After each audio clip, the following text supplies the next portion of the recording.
Welcome to the Let's Win a Ball Game podcast. I'm John Sentes. This is my partner, Alex Rojas. We come together to form Let's Win a Ball Game because we seem to have lost the fact that you're trying to score runs to win a game. That being proven by the amount of skeletons that I'm seeing online. Oh, so many skeletons. What is it, Halloween out here? Anyway. Ask you a couple questions. My friend, yes, it is going to be a short and a quick one today. We've both been extremely busy. Kudos to us. We have summer training going on. Things have been going really well. Got some dope new stickers. Check that out. Ding, right? Skull with a hat on. Pretty cool. Summer training is going really well. Summer team, college team going really well. Haven't had this many kids in our live at bat program on Saturdays for 10 to 12s in a while. I think we have on average like 12 kids a session, so it's almost, you can only pack 14 in there and in the time frame. So 12 might as well be 14. So super excited, ton of really good reviews there. And also interesting thing happened last night too in Advanced BP, one of our other programs, had a drop in from NorCal. By the way, we're going to have fun with this. Ready? Ken Griffey Jr. swing at 16, never had exit velo over 90, and I see the disconnection right away. So just complete barrel drag, like full on rip. Yeah, like just good coil into the thing, but he just like can't hit 90. Okay. Hella long. Yes. Right. But also not when he's on time. Right. Well, I mean, so like body. Is his yeah, body long? He's probably like 5'10". Oh, okay. Now he does. My favorite part about this is the dad calls me, hey, we just want to get some work in. Can rent a cage? No, but we have this. This might help. Okay, cool. So he just does a drop in Advanced BP. And the first thing the kid says to me is, if you strike me out, I'll give you 30 I'll do 30 push-ups. And I was like, that's it? And he goes, okay, 50. I'm like, look, if we're going to play for something, we're going to play for something. Push-ups is not enough for me to get out of the water. So, long story short, the hippo needs something that's willing to get. Yeah, I need some kind of like idol, like here. This is for you. This, in order to compete, you must give a gift. You know. That's so anyway, it was funny. We did what we do every time with our spin ball. We go 80, 85, 90, 95. And we got 12-year-olds on time for 95, making me giggle, right? And this kid and his dad are just watching these kids just not care. Just know that it's middle, adjust, be on time. Weird, exit velo PR, right? Distance PR, you know? Like, because it's 95. I'm like, look, you can swing slower, but like, there's so much more fun when you swing fast and you do it on time. You do your thing, you know? And so he gets in there and just doesn't sniff 90 or 95. And you could just watch the change in the human, like just, oh shit. Oh fuck. And so we go into a game.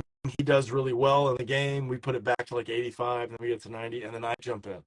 And then like they're picking up balls, and like he turns into a new kid again. He's just like, oh dude, like he's like, are you are you good? And one of the other kids looks over him and he goes, you don't know what he can do? And he's like, no, I have no idea. I'm like, all right, well, good luck. And so he goes, yeah, we're gonna keep that bet. You strike me out, 50 push-ups. And the kid looks next to him and he's like, good luck. Like, just a 12-year-old. Just a 12-year-old to a 16-year-old. Good luck, bro. Good luck. And so we get into advanced, and I blow the first one by him, right? Go change up next one, nowhere close. Go fastball up, blow it right by him. He walks out of the cage, looks at his dad. He's like, I don't know what just happened. Were you at 60 feet 6 inches? No, I was doing my normal like 70 mile an hour advanced BP from the front. So it's probably 50 feet. Yeah. And I'm just like, I'm not even, but it's just a different, it's such an extreme angle for them, and there's such good spin on it. So it's like, he just has never seen anything like that. Yeah, you know? Never seen a height probably of a release point anywhere near that. Yeah. So it was just really funny to watch him. And then afterwards, he came up to me and he was just like, we're here for a week. Can we do this again? I go, yeah, Fridays. He's like, you do this again on Fridays? This is one of my other guys, but yeah, you can do it again. Who is on Friday? Ricky. Oh, it's Ricky or Jared, but Ricky's a two-way left-handed pitcher and a swinger, and then Jared's just a catcher hitter. Okay, I like it. Yeah, I think that's really valuable. So we actually had one of our softball coaches. She filled in one of our baseball guys. He had someone like his baby at the house, and so she asked me, and she was like, what am I going to do with them? Oh, I was like, oh, just mess with their timing all day. And she was like, what do you mean? And I was just like, oh, just throw them fastballs and changeups and front toss, just like you normally can, because she's like, I can't really throw. I'm like, that's fine. Like, just mess with them in front toss. And I could hear her, because I'm working with catchers for most of yesterday, and I'm over the back tunnel. I can hear her go, that was such a bad adjustment. You need to get it together. And I was like, let's go. I was like, she's ripping you. Yeah. And these are our almost high school guys. These are like our pretty good, like 11 to 13-year-olds, 10 to 13-year-olds. And, they're 20 feet away doing front toss. And she's like making these guys look pretty bad. And I'm like, man, and you guys wonder why hitting off the machine is hard for you. You guys can't even time up front toss. Like, figure it out. Let's go. It's good to beat your guys. I think that's a common theme that I have. I'd say that was the year 2023 so far. We're just trying to beat you guys. Just make you guys deal with it. Yeah, exactly. It was fun. We did we split up into games right after that, and we had 14 and 2 16s versus the 12s, and the 12s won. And then like you could see that the 16s were upset because they were on like the 12U hit tracks, and it's like the players are slower, the field's smaller. If you just hit it off the wall, it's a triple. Right. And they're like, that's not realistic. And I was like, oh, really? If you hit the ball off the wall, you're not standing on third base. If you go at Petco, if you hit it 385 to the right center guy, you're standing on third, dude. That's real. That's so true. It actually is real. I've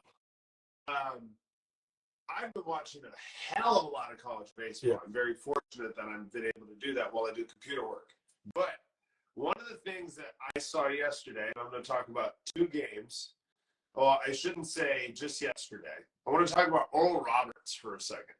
First of all, I believe they were 32-2 or 32-3 to end the year.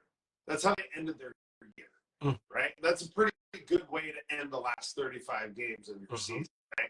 Have you ever been on a team that's that hot before? Oh, yeah. Like 30 wins? So I think I was on a team in college that I think we won like 15 or 16 in a row or something. Okay, so did you guys kind of figure out how to win a ball game in your own style when you do that? Yeah, that was the team I was telling you. The players were taking the coaches' signs off. They weren't doing it. Yeah. I'm just not going to do what you just said. I respect it. I'm just not going to do it.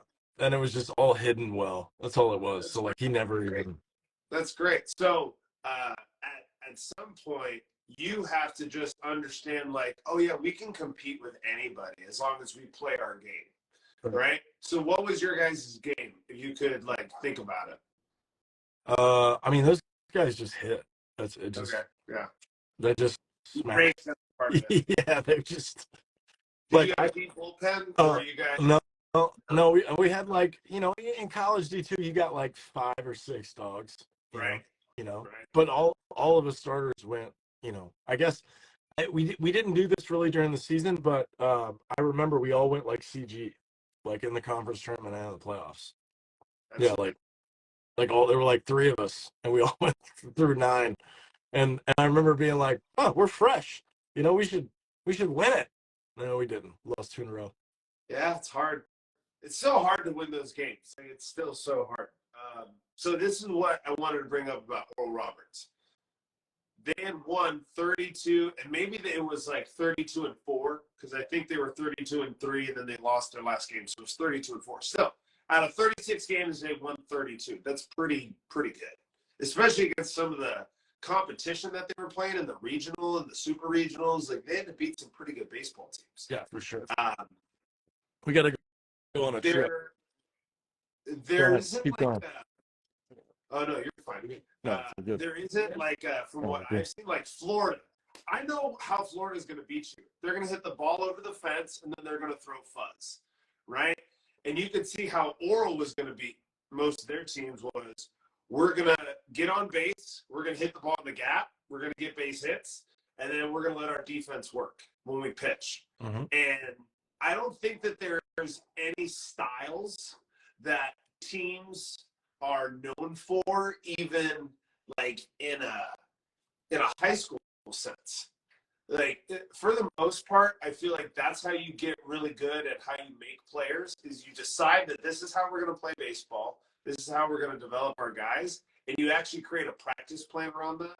And I feel like when I watch games like Florida versus yesterday, who'd they play? I'm trying to think who they beat yesterday. TCU, right? I think they hit 2 home runs and they ended up winning the game with a 1-run lead. And I think not a home run decided that, but it helped put pressure on the other team early. And so it's like being able to dictate how you play the game and like being able to force the other team to play your game by doing it early, right? Like Florida first inning, they go Yahtzee. Like they got some dude named Wyatt Langford who's got like 23 bombs on the year, right? That dude's a threat. They got Josh Rivera, who's I think he's got 21 bombs on the year. Then you got Jack Caglione, who's got 31. Those are their top 4 hitters. So it's like you got to get out of that first inning unscathed, and that's their style, right? That they're like since 2008, like they just hit a lot of home runs and they throw gas. Because I talked about that with you. They go to the College World Series every other year. So with that in mind, I know you have a style, right? You have your own personal style. Do you feel like that wears off on your guys? I think it can, but it's an interesting question because, like, what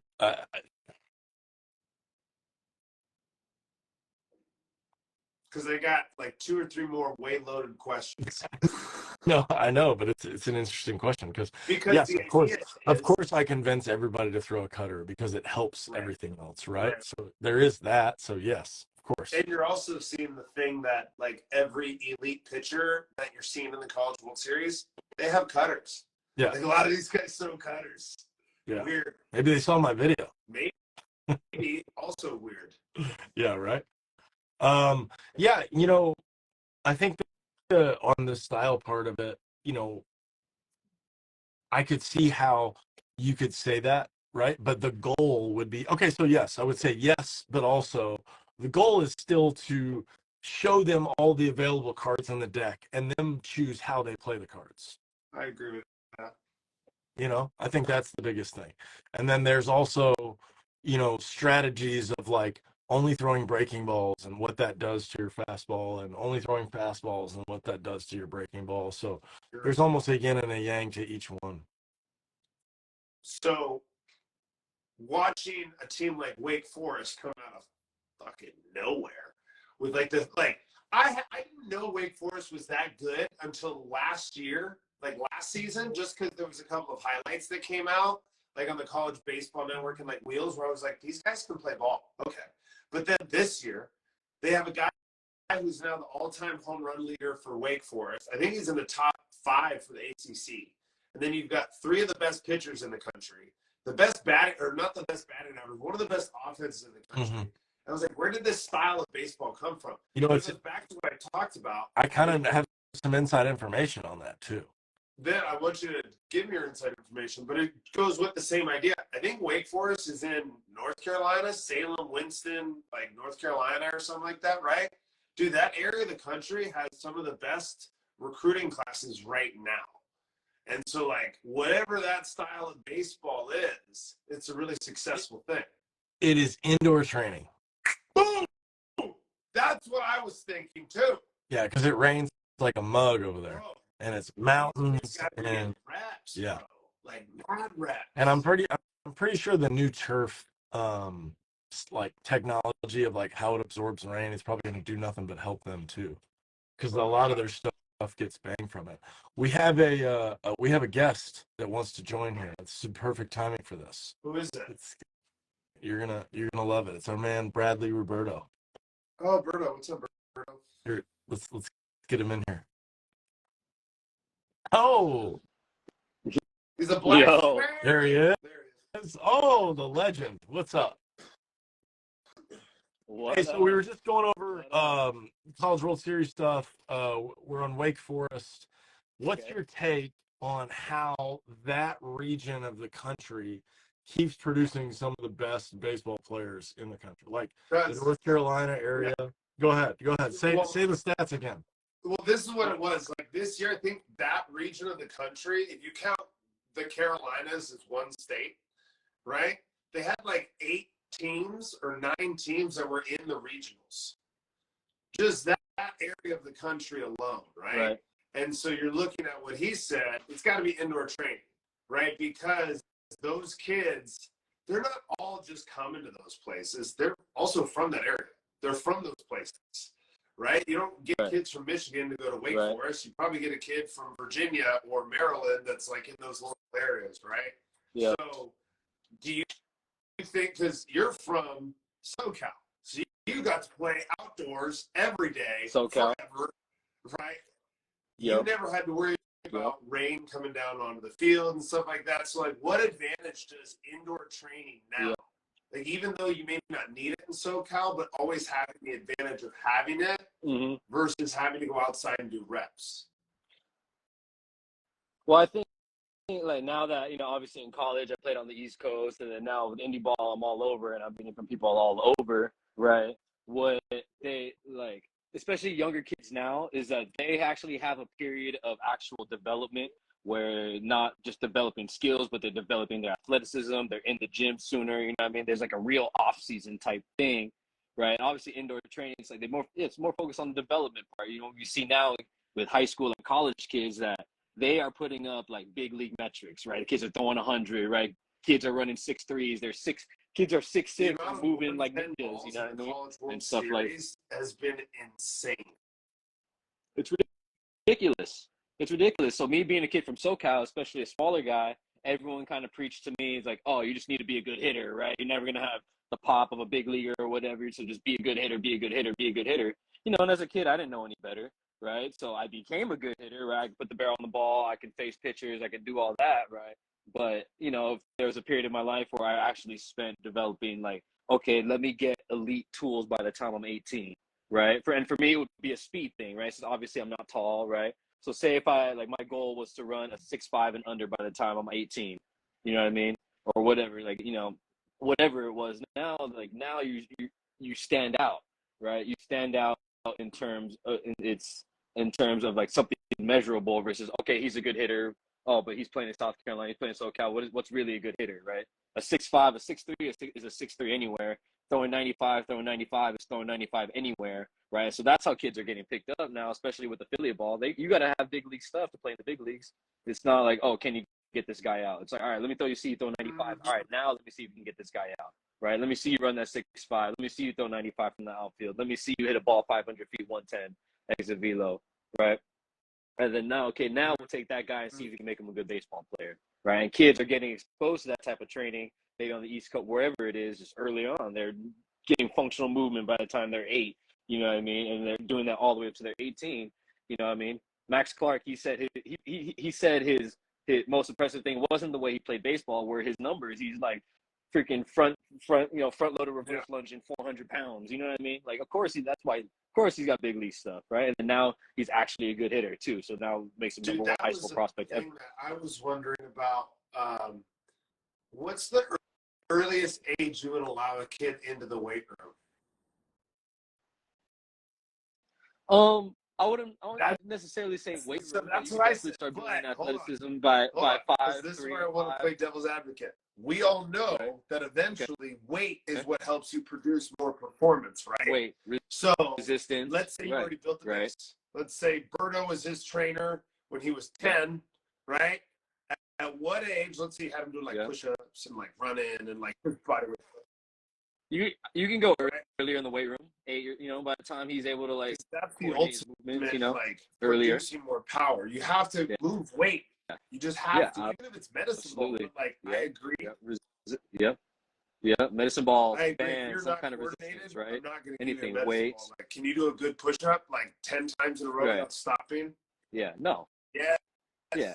Can you hold a lunge? Can you hold a push-up position? Right? Can you control? Can you balance on one leg? You know what I mean? Can you balance on can you one RDL? leg? Can you do a hip hinge? Right? Can you balance on one leg for 30 seconds? Yeah. Yeah. I remember one time I was like, okay, there was some kid I was trying to do like eye training with him, right? And he so I was doing like, all right, close this eye, catch this ball, whatever, right? He couldn't close one eye at a time, like without making like you know what I mean? Boom, boom. He couldn't use he's like, doing something like he couldn't physically just close, like that. Yeah. Just close one eye. You know what I mean? Okay, well, there's probably something there, and why you're missing balls. Like your swing's good, but you're missing something like that. There's a little more coordination you need. Just things like that. And there, of course, they're elite athletes that are just boom, boom, boom, kids. So I have a friend. His name's Rashard Matthews, ex NFL guy. I met him in Florida, and I really like what he's doing with his kids, and just because so one, he homeschools them, right? Obviously, him and his wife did well with their money, so they're in a position to do stuff like this, and they're teaching them, one, how to work hard and work on certain things, and teach them things like how to train, how to do stuff, how to fun doing it, how to do household chores, how to work on the yard, how to fix cars, how to speak different languages. They're teaching them all these different things, and his oldest is 7, right? His oldest is 7, and he has them training every single day, and they love it. It's like playtime for them. He has to do ladders, push-up, holds, you know what I mean, strength training stuff, right? And then obviously they're doing the skill stuff too, hitting. Obviously they're football, so teaching them how to play every single position in football, right? He's done some boxing, jiu-jitsu training, just cut. You know what I mean? So like, hey, we're gonna play soccer on Monday. It's playtime. On Tuesday we'll go to the park and play basketball. Wednesday we'll go play frisbee golf. Yeah, we'll go play. We're gonna go play gym. We're gonna go play weight training, something. You know what I mean? Whatever. They love it. They love it. Their kids. I've been around their kids. They love it. It's fun because I've gone and worked out with him in Florida, and then I was like, man, these kids are gonna be nasty. One, obviously, they have natural athletic ability from their dad being an NFL guy, and then their mom, I think she was a Miami Dolphins dancer, right? So, of course, they have genetic, ability too. But since he has his 2-year-old swinging a bat, just swinging. His 2-year-old is watching his kid doing everything. He's just playing around with them, moving around. And his 2-year-old son is more athletic than his 7-year-old son right now. And so it's these kids are going to be beasts, man. And he knows exactly what he's doing, you know what I mean, and stuff like that. And it's fun to see. It's fun to watch. Probably the missing piece to what a perfect facility would be kind of like that, where it's you have the ability to do that, but it's from a baseball sense. You have all these kids that are bought in and all these parents that have helped out to be hey, they're just kind of down for 30, 45 minutes. You pretty much got them. They get it, right? But it doesn't come from oh, we're going to listen to everything. It just comes from make it play, but always do everything. Play basketball, go play in the jungle gym. But if you're not moving and then trying to teach your kid how to maybe do something cool, hey, watch how I shoot this basketball one-handed. So then you can show them. It just teaches them how to learn, how to move. That's the number one thing that I see. It's not that kids aren't athletic.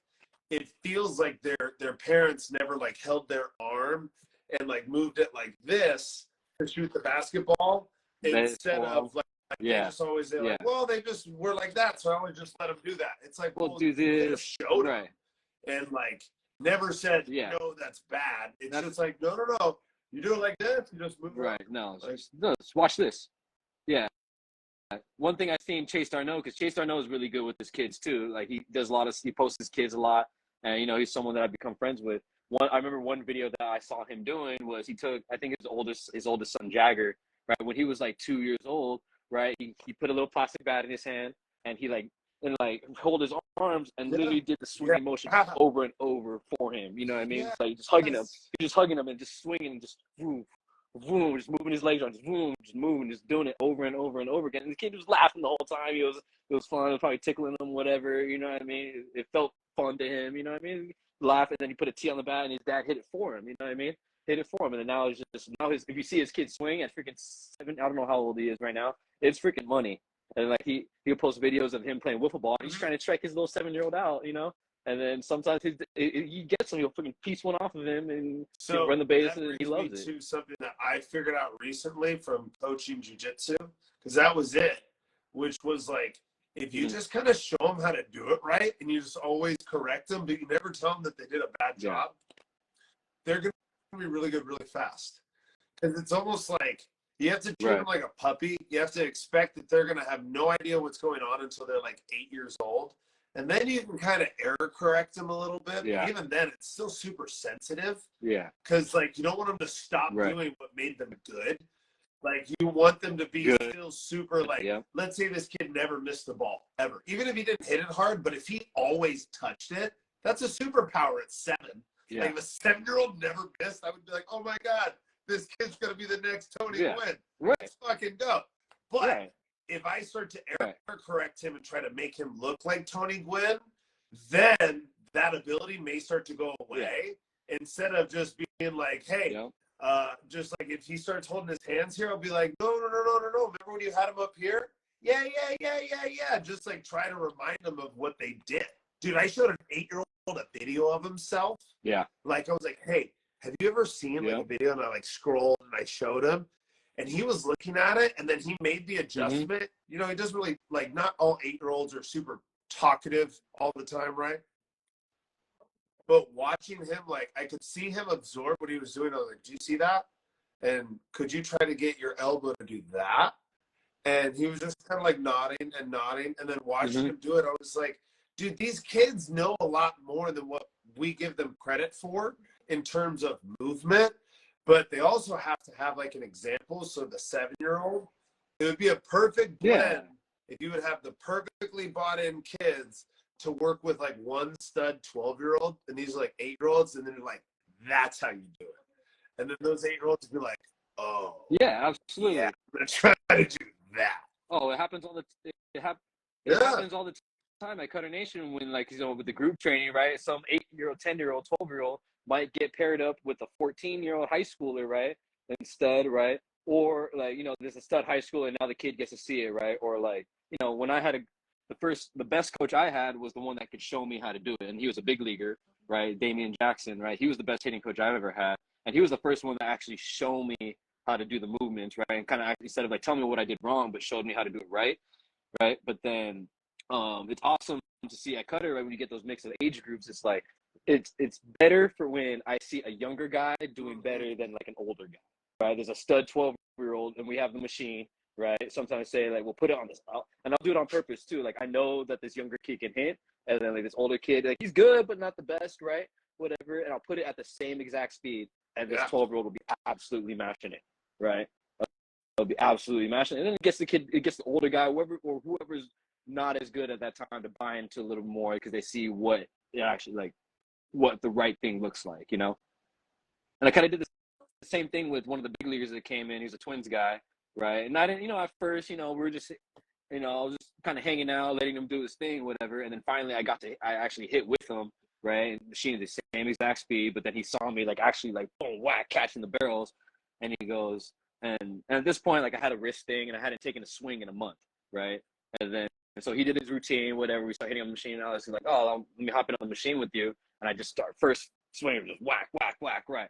And then that's like when he saw me do that, that's when he started asking me questions, how to do this. Like, hey, what do you see in my swing? I was like, let me actually tell you. Like, I've been seeing it for a little bit. I just needed the right time to tell you, you know?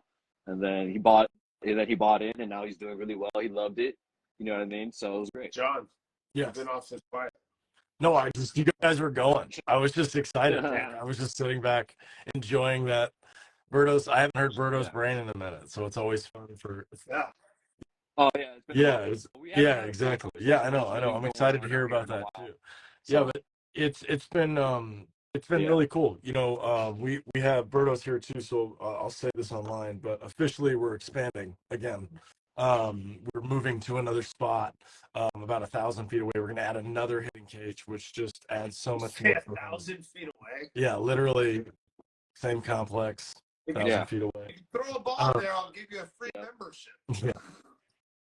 On the fly. It's gotta be on the fly. Yeah, exactly. Yeah, no rolls. Yep, on the fly, on the fly. It's a lot farther than it looks. Yeah, dude. Anyway, so yeah, you know, having another cage allows us to just really expand our training model even more and see how creative that we can be inside of this. You know, we just got the auto feeder for the eye pitch. Still some kinks we got to work out on that, but you know, just been doing. Yeah, and it's a huge barrel feeder. It's a giant like plastic tube. Some things we got to work. Chicken looking thing. Yeah. Right on. Yeah.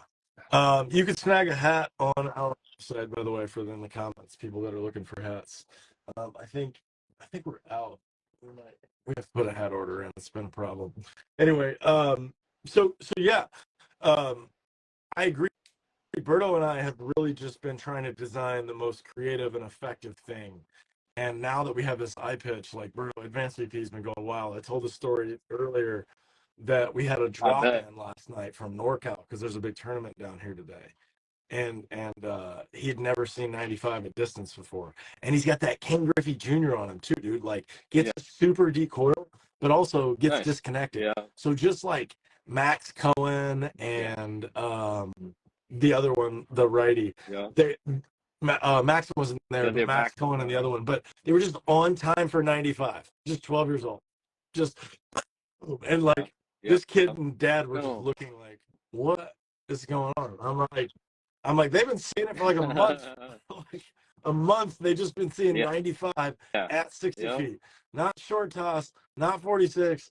Big league 95, 2,400 spin rate. The real thing. Like, and they're like getting mad. Just missed it. Or, oh, it cut. Like, you know, they're totally locked in. Yeah. Makes sense. Yeah. It's just like there's a very good, I think he's in 5th grade. Now he's going to be in 6th grade. Bro, he rolls with he comes to the open mat and he'll roll with the purple belts and the black belts and the brown belts. He just started doing that. But like, you just think about, oh, dude, over the course of time, that dude's going to be so exposed to adults for like the longest time. Like, that's a part of what I've been telling parents. It's like, you don't want your kid to swing a drop 3 and be surprised by how heavy it is. Whenever they ask me, why are they swinging a heavy bat? I'm like, do you know how much their bat's going to change from Little League? And every time I'm like, in 3 years, his bat's going to go from that drop 10 to 7 ounces heavier at minimum. And he's like, what? And so that all the time is a huge shock. And so getting them to experience that. And also, guess what, guys? You also could have just 15-year-old peers that throw 85. Like, that's the thing. There's just 15-year-olds that play in your league that just throw 85. So if you've never seen that, dude, that's probably scary. Yeah, so, it's starting to happen too for in the States a little bit too. They're starting to put velo on the screen. We work with Alex Harrington a little bit, and I just saw a video the other day. They put it on there, and we got 15-year-olds throwing 88. I was just going like, wow, this is you know, granted, we 6'5", like, okay, we should be throwing 88 at 6'5", 15-year-old, you know. You're not throwing 88 at 6'5", like, dude, bro. The lever system. But you know? to continue with what you guys are both saying, because you guys both do it, did you see that video that Coach Ferber posted of like the Babe Ruth guys, like the old school, like these guys are just swinging for BP, right? They don't have metrics and stuff like that. Yeah, that's good. But it's also good to know how hard you do hit the ball and how hard this guy is throwing to understand where you stack up. Yeah. Because the hierarchy is a real thing. Yep. And if you can get the 12-year-old accustomed to the true hierarchy, he doesn't need to face Jacob deGrom. But if he just knows what that fastball looks like, that's a huge step in the right direction. Agreed. Because there's a big difference. I've been doing jiu-jitsu for 5 years, probably longer than that because I did a little bit as a kid, like a very small amount. There's a huge difference between a black belt and somebody that's your peer right? And knowing that, I think, is a huge advantage, because let's say you are a 22-year-old that plays in the big leagues. There's guys that have been there for 12 years that are going to be your peer, and he doesn't give a shit about where you're from, who you've trained with, because he's been an all-star 8 times, and his name's Max Scherzer, and he's angry because his neck hurts. And he's out there probably on a couple Tylenol, couple Benadryl, right? He's just like, all right, I'm going to throw fuzz down your throat. But again, that's the reality of the game. You can make that happen now. Like, you can't. So, like, to Coach Ferber's, like, see how guys are doing it without it? But it's like, guess what? We can do that now. Like, I can show a kid what, you know, like you said, I can show a 12-year-old, like, what a big league fastball is, and he can train at that and then go to college, like, with 6 years of it. 6 years of training like a college baseball player, and then go to freaking college. Like, what a stud that kid's going to be, right? Like, holy shit. That's just a beautiful thing you guys are doing for this kid, and he doesn't realize it yet. But when he's 18 and he sees 95, he's going to be like, that's 95? Okay. Yeah. Like, what else you got? You got a finger? You got a slider? What else you got, bro? Yeah. So that's cool that you guys are doing that, man. Oh, no, it's funny. It's funny even for me too. It's like, now that, like, okay, I'm back healthy, I'm back in the indie ball world now. So it's like, and with all the training I did this off season, right? I always compare the pitchers to, like, especially the righties. Like, is he better than John Sintez, right? And if he's not, he's trash. There's a standard. There's a hippo standard. Guys are not like there's a standard, right? Right? Okay, then maybe he's better than John, or is he better than Taylor Ahern? Okay, no, you know what I mean? So it's just like, it makes it so easy for me. It's like, all right, this guy stuff sucks. You know what I mean? This, you know, it's just giving me a lot of confidence that, like, okay, John's a better pitcher than all these guys, right? And and then I see it easier. It's made the game a lot easier and giving me a lot more confidence playing against these guys, for sure. Yeah, especially when you don't know them, Berto, for sure, 100%. Yeah, a high. I think we should. Well, I could, but what velo am I throwing at? Because we never even know when we're like at 46 or 50, because the hit tracks is giving us when it's crossing the plate. Not none of that. For me, it'd be interesting to know, because, like, obviously the conversion's the conversion, but now that we have the spin ball, like, I could literally throw one, and then we could right after fire one at 95 and be like, well, what do you think? What actually, instead of this like weird that converts to 95. You know what I mean? Well, why don't we actually see what you see?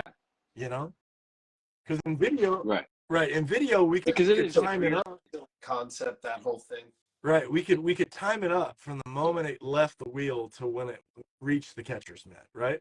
And then we could do the exact same thing of me throwing it and going to the catcher's mitt. You need speed gates. Right.